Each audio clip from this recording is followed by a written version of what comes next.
A single night can feel like a soulmate story, and still be mostly untested data. That is the spell of Before Sunrise. It shows how fast closeness can form when talk is good, time is short, and the world stays quiet long enough to listen. Two strangers meet on a train, Jesse from America, Céline from France. They end up walking through Vienna until morning.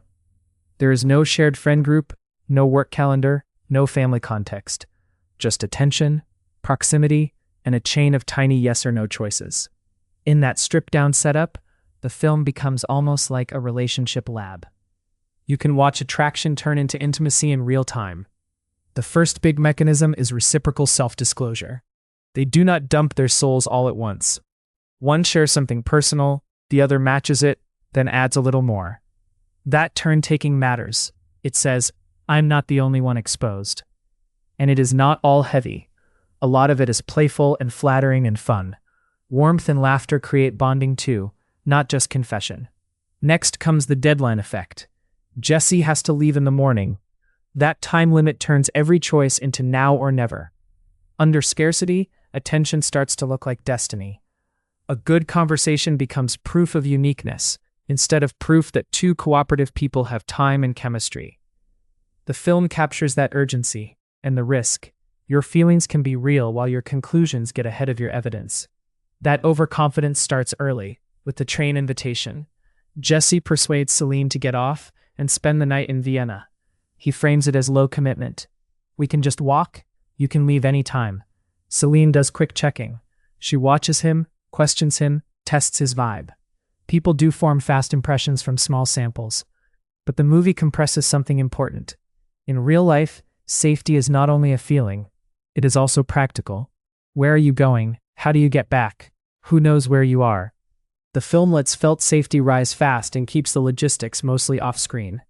Vienna itself becomes another engine. The city acts like a third character, constantly handing them prompts. Each new place refreshes attention and gives them a new hook to talk around. That part is realistic. Space shapes connection by creating repeated chances to interact. What gets tricky is what they infer from it. The night selects for traits that show well in a roaming conversation, like verbal ease and openness. It does not test the boring traits that matter later, like reliability, patience, or how someone handles real stakes. So it can feel like deep knowledge when it is still a curated sample. One famous micro-moment is the record store listening booth. They stand close, share a song, avoid eye contact, and almost kiss. The film treats that awkward restraint as proof that it matters. Psychologically, that tracks. Ambiguity makes us scan harder, and small cues feel huge. But it is still low-bandwidth data. Silence and proximity can be electric, and also misleading. It is a vivid experience, not a compatibility test. Then there is the role-play phone call scene, which is one of the most believable tools in the film. Each pretends to call a friend and describes the other person privately. It's a face-saving container.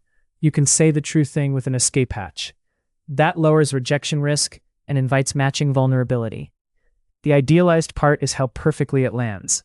In real life, one person might not meet the moment, or might feel cornered by the format. Here, both reveal, both receive, and both treat it as confirmation. All night long, they also do something quietly realistic. They make micro repairs. A tease goes a little too far, a disagreement shows up, someone looks embarrassed. Then they patch it with humor or self-awareness. That repair layer is what makes conversation feel safe. It's easier here, because they have sustained attention.